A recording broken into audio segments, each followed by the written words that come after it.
BC రక్షణ చట్టంపై CM Chandrababu మరో కుట్రకు తెరలేపారని బీసీవై పార్టీ జాతీయ అధ్యక్షుడు ఆరోపించారు. బీసీ రక్షణ చట్టం ముసాయిదా సిద్ధమైందంటూ బీసీలను మభ్యపెట్టే ప్రయత్నం చేస్తున్నారని ఆయన అంటున్నారు. రాబోయే ఫిబ్రవరి 22న బీసీవై పార్టీ ఆధ్వర్యంలో తలపెట్టిన బీసీ మహాగర్జనకు వస్తున్న స్పందనను చూసి వారి ఐక్యతను దెబ్బతీసేందుకే ఈ కుట్రపూరితమైన ప్రచారానికి తెరలేపారంటూ విమర్శలు గుప్పించారు. చంద్రబాబుకు బీసీల పట్ల నిజంగానే చిత్తశుద్ధి ఉంటే చట్టం ముసాయిదా వివరాలను ఆయనే స్వయంగా ప్రకటించాలన్నారు రామచంద్ర యాదవ్.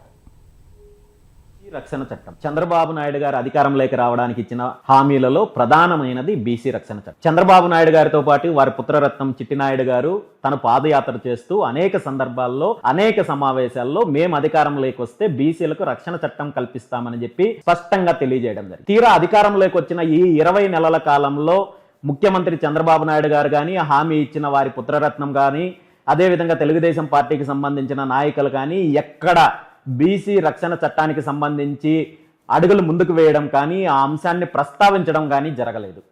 ఈ అంశానికి సంబంధించి బీసీవై పార్టీ గతంలో అనేక సందర్భాల్లో, అనేక సమావేశాల్లో, అనేక వేదికలపైన, అనేక చర్చా కార్యక్రమాల్లో ప్రస్తావించడం జరిగింది. ప్రభుత్వాన్ని డిమాండ్ చేయడం జరిగింది. బీసీలకు రక్షణ చట్టం కల్పించాల్సిన ఆవశ్యకత గురించి స్పష్టంగా తెలియజేయడం జరిగింది.